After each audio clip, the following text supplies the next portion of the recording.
Panorama group, जो सोचता है वो करता है। आपके अपने सपनों का आशियाना।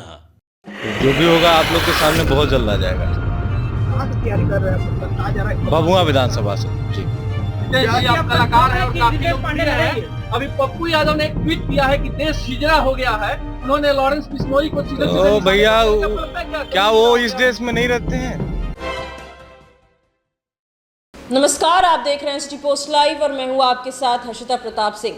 भोजपुरी के एक और सुपरस्टार अभिनेता अब राजनीति में शामिल होने वाले हैं, राजनीति में उतरने वाले हैं। 2024 के लोकसभा चुनाव के वक्त भोजपुरी के पावर स्टार कहे जाने पवन सिंह भी चुनावी मैदान में उतरे थे। काराकाट से चुनाव भी लड़ा था, हालांकि जीत हासिल नहीं हो पाई थी। लेकिन पवन सिंह के बाद अब भोजपुरी के एक और सुपरस्टार राजनीति में शामिल होंगे। आज सुपरस्टार रितेश पांडे भाजपा के कार्यालय पहुंचे थे और वहां से निकलने के बाद सीधे तौर पर कहते नजर आए कि जो भी कुछ फैसला लिया है उन्होंने, वो जल्द सार्वजनिक होगा, उसके बारे में वो जल्द ऐलान करने वाले हैं। विधानसभा चुनाव नजदीक है, ऐसे में भोजपुरी का एक और बड़ा चेहरा भाजपा में शामिल होने वाला है। इसके बाद भाजपा कार्यालय में मुलाकात करने के बाद रितेश पांडे क्या कुछ कह रहे थे, उनका ये बयान सुने। पहुंचे हुए हैं, क्या लगता है बीजेपी ज्वाइन करेंगे? जो भी होगा आप लोग के सामने बहुत जल्द आ जाएगा। कहाँ से तैयारी कर रहे हैं? मतलब आ जा रहा है भभुआ विधानसभा से जी। जी आप कलाकार हैं और काफी लोकप्रिय हैं। अभी पप्पू यादव ने एक ट्वीट किया है कि देश हिजड़ा हो गया है। उन्होंने लॉरेंस बिश्नोई को सीधे तो भैया क्या वो इस देश में नहीं रहते हैं? वो इस देश में रहते हैं कि नहीं? आप लोग जवाब दीजिए। 24 घंटे में खत्म ये कौन सी बात होती है? थोड़ा सा सोच समझ के बोलना चाहिए। धन्यवाद। बिल्कुल बिल्कुल बिल्कुल, बहुत जल्द आप लोग को सारी चीजें क्लियर कर दी जाएगी।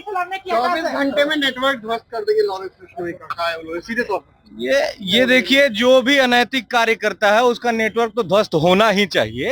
ये कानून से ऊपर जाके कोई भी कार्य, किसी को कानून हाथ में नहीं लेना चाहिए।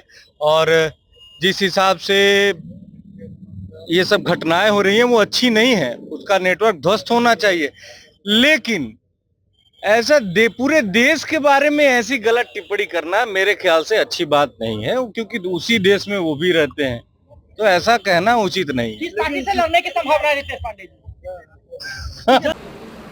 एनसीपी नेता बाबा सिद्दीकी की हत्या के बाद पप्पू यादव ने एक ट्वीट किया था, जिसके बाद विवाद शुरू हो गया था। उन्होंने इस ट्वीट में लिख दिया था, ये देश है या हिजड़ों की फौज। साथ ही साथ पप्पू यादव ने यह भी लिख दिया था कि अगर उन्हें कानून सरकार अनुमति दे तो वो लॉरेंस बिश्नोई जैसे गैंग का नेटवर्क 24 घंटे में खत्म कर डालेंगे। उनके इस ट्वीट को लेकर जब रितेश पांडे से उनकी प्रतिक्रिया मांगी गई तो पप्पू यादव को बड़ी नसीहत देते नजर आए। रितेश पांडे पप्पू यादव को कहने लगे कि वो इस तरीके की बातें लिखते हैं। आखिर पप्पू यादव किस देश में रहते हैं? किसी को भी कुछ भी कहने से पहले सोच समझ लेना चाहिए।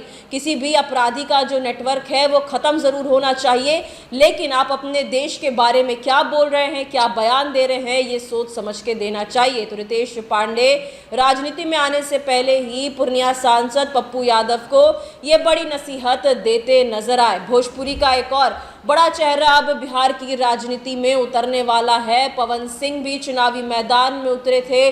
काराकाट के लिए खूब जोर शोर से प्रचार प्रसार करते भी नजर आए थे। जीत तो हासिल नहीं कर पाए, लेकिन वोट काटने का काम पूरे शाहबाद में उन्होंने जबरदस्त तरीके से किया था।